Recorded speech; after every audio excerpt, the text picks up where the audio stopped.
Okay, on the outside, yeah, once you back these screws out, hopefully you can take a sliver, take about a ½ inch off of this with your Sawzall, your all-purpose, and get out of the way to get that thing shimmied over.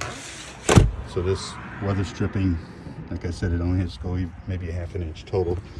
We're going to take and trim this out, just running an L. You'll be able to cut this out and probably slide it behind the channel. Just a standard L. You can fur this out with a piece of wood if you need to.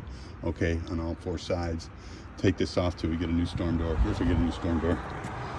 Okay, on these exterior windows, we got to get all of these trims done. This has got to be sealed off. But what I'd like to do is go ahead and put a piece of 1x, pack some insulation in here and get a small piece of 1x to where we're going to be able to get our aluminum underneath and bevel it down, bring it down and bend it over top of this J channel. Don't even bother caulking this. Do that on all of them. Okay, these corners can do the same thing. You just do an L, cut this caulking, slide it under the channel and bring it right tight to the window. Okay, if you want to put a little block in there, you can put some little furring so it's nice and tight, and then that gets caulked. Okay, same thing on the top. That can come down, that can have a flare onto the lower window, so you can go like a 1-inch flare. But we got to make sure that that's, hopefully you guys insulated that good on the inside. Same thing on this window here.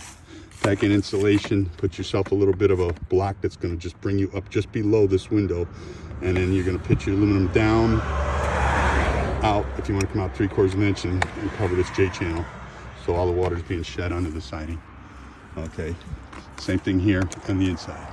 Okay, we got to find out what happened to that other window. I'm baffled. This one, not going to do nothing with right now. The back of the house, same thing. Pack insulation in here, get yourself a blocking that's going to go up just shy of the bottom of this window so your aluminum can go in. When you want to get your aluminum a good inch or 2 in there if you can. So all of this water is going to shed onto it out on top of this J channel. Bring it over the J channel. Okay, same thing up at the top. You can flare it. Pack that with insulation beforehand and get the aluminum underneath the J channel. This upper window we don't have to worry about. This lower window is going to have to be done. Oh no, this one actually, this one you just didn't have to replace. This, yeah, this is an older window. It's a final replacement. Probably not the best final replacement, but it's okay. You don't have to mess with this one. We have to get an elbow on it. This is like the 5th time I've asked. Put an A on here, give me about a 2-foot extension, cinder block or something, so it isn't going to blow off. This is a window that we got to find. This one, the same thing.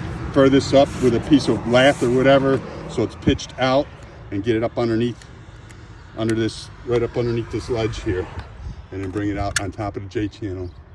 And you're going to replace all of this. Okay, you don't have to tear it out. You can actually cut this caulking and put a new piece right over it. Okay, and like on this particular window, yeah, you're going to end up having to butt into it because it's not even inside this opening. Okay, if you want to just trim nail this, get it tight, and then that way you can butt to it and caulk. Get this tight, butt to it and caulk. Same thing with this one here. So that's what we got to do with the windows. Get those done. Get some hydraulic cement. We're going to fill in these cracks right through here, right through there. This here's got to get filled in. Hex all this, or saws all that right off flush.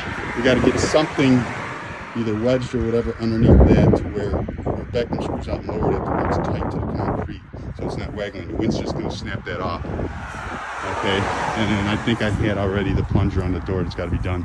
I got to come up with an idea what I want to do with these hand railings. All right, so that's what we're going to do on the outside.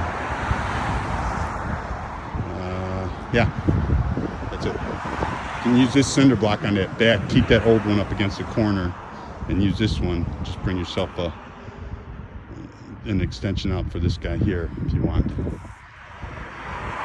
Whatever, either way, get them stabilized. Okay, and then we can rent this out. I'll see if I can find a storm door.